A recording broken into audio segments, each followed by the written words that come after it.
So it's just, I think it's a waste of money to get fit when you're a 30-20 handicap.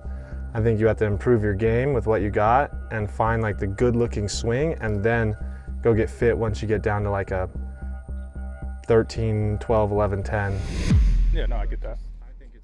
All right, so we're going to continue this conversation because this has been fascinating to read some of the comments and learning a lot about this whole club fitting process. So first of all, I was super unaware that this was such a debatable topic, and it was going to spark a lot of you guys to get into the comment section to, you know, just share your opinions and share your experiences out there in terms of the world of fitting with golf clubs. Honestly, for me, when I elected to, you know, decide to go get fit and get into this whole fitting process and try to, you know, spark some type of conversation online about my experience, I didn't know that it was going to, you know, spark in terms of, you know, my small channel, this big wide debate in the comment section. But I'm glad it did, because reading a lot of you guys' comments, I have learned so much about golf in the last, you know, 48 to 72 hours than I anticipated. So first of all, thank you guys for doing that, because when you guys are in the comment section, you guys are sharing your experiences, it gives me a little bit of insight to the game, because, you know, me being only 3 years into playing, I'm trying to learn as much as I possibly can, especially someone that's never taken lessons before or never really, you know, gone through, you know, any type of processes to where I was like actually learning the game from a professional and, you know, in the correct way and things of that nature. For me, it's always just been about going out, having fun, grabbing some clubs, and just kind of learning as you go. So me putting out this content online helps when you guys are in the comment section and you guys are sharing your stories and your experiences. You know, it helps me, gives me a lot of perspective in terms of, you know, what I should be looking for, or how should I be going about things, all this new terminology that I'm learning too. It's just been fascinating.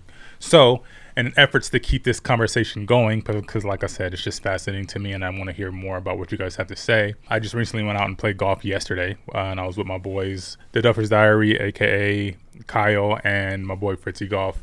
And we were out having a good round, and we decided to, you know, do a little challenge. And me being the first time I actually took my new golf clubs out to play around, it was a little rough because, mind you, new set of clubs, and I haven't really played golf in a month or two. And we didn't really make it easy on myself either to kind of get myself back in, because we elected to do a 3-man scramble alternate shot.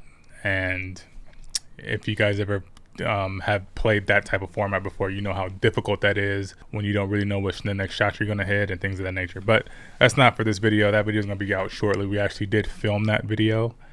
We filmed that round, so that video is going to be coming shortly, so make sure you guys stay tuned for that. But while we were out there waiting on a tee box, I just, you know, sparked up a quick little conversation with my boy Kyle, who is a +2 handicap, plus 2.1. He says he's gonna get mad that I, you know, didn't give him that 0.1, but he's a plus 2.1 handicap, and I kind of asked him to share his thoughts on it. Now, this is just gonna be a super brief interaction. I'm gonna show it to you guys in full. I wish we had more time to kind of get into it. Maybe we'll do that later on, and maybe on his podcast, which is For the Record Podcast. So make sure you guys go check that out. For the Record Pod, link in the description. But like I said, super brief interaction, and I wish we had more time to get more into the conversation. But he shared some things that I want to bring to you guys and just kind of let you guys tee off on it and give your thoughts on what he had to say from a 2.1 handicap perspective.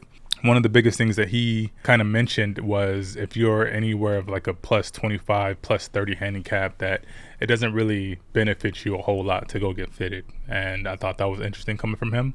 Mind you, he did say fitting was important, but yeah, I want to get you guys' take on that. But without further ado, let's show you guys the entire conversation. Like I said, it's just going to be like a 4-minute clip, but here it is.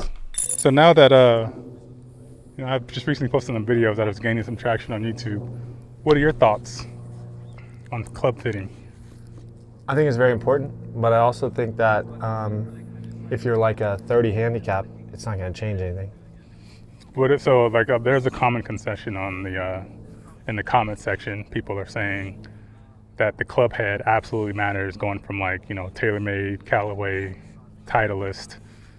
But every brand has like a player improvement iron, right? Mm-hmm. Which is like what, the P790. Mm-hmm. So TaylorMade's P7 or TaylorMade's improvement iron, Callaway's, Titleist, Is it much different across the board? I Especially mean, if they you're like try to be. Like TaylorMade from the 7 up is when it gets hard to hit the clubs for any brand. And they put like speed foam in it and made the head softer so it helps you. I know for a fact that for me, TaylorMade is the easiest longer irons to hit.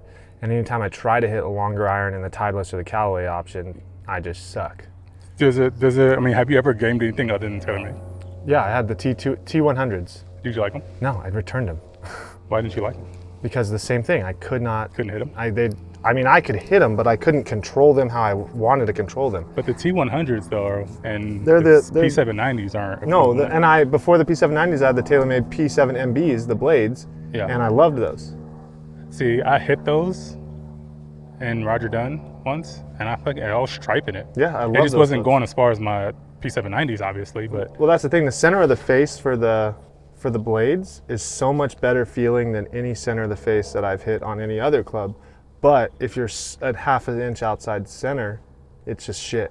And it's way easier to shot shape with the blade than it is to any of the player improvement irons. So being a +2 handicap like yourself, what advice would you give people that are looking to go get fitted? Should they? Yeah, I mean, obviously you should get fitted, but just understand that if you get fit and you're like a 30 handicap and your whole goal is to get better at golf, then you're gonna have to get fit again in like a year because your game is gonna improve and it's gonna be a different swing and a different swing and a different swing until you get to a single digit handicap where now you're just honing the skills versus trying to find your slot and your swing.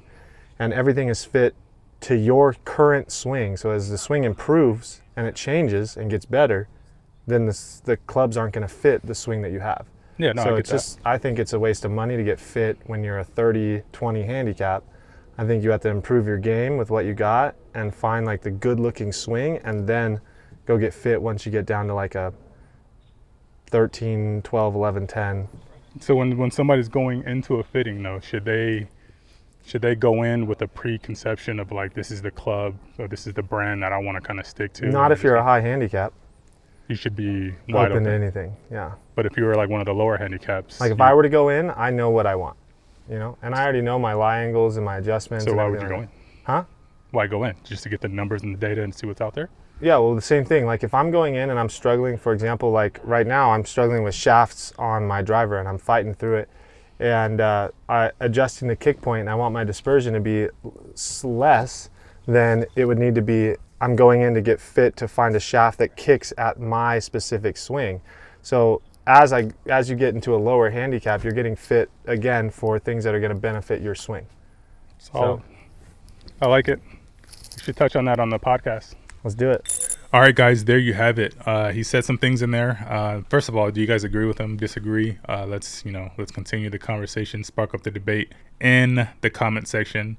So he didn't mention this in the actual video, but he is someone that's been playing golf, I think, just a little longer than me. I think he's about 4 to 5 years in, and he's already a +2 handicap, which is pretty impressive. But it was interesting because he said that he used to have the Titleist T150s, and he also had the TaylorMade MBs, which are both blades. But now what he's currently playing is a TaylorMade P790 set. And he's playing the 2023 TaylorMade P790 iron set. I believe he said that his was +1 extended and 2 degrees up or degree upright. I'm not 100% sure. Don't quote me on that. But that's the current kind of clubs that he's playing. And like I said, he's a really good golfer and he's cooking those P790s. Yesterday we were playing around and he put up to a par 3.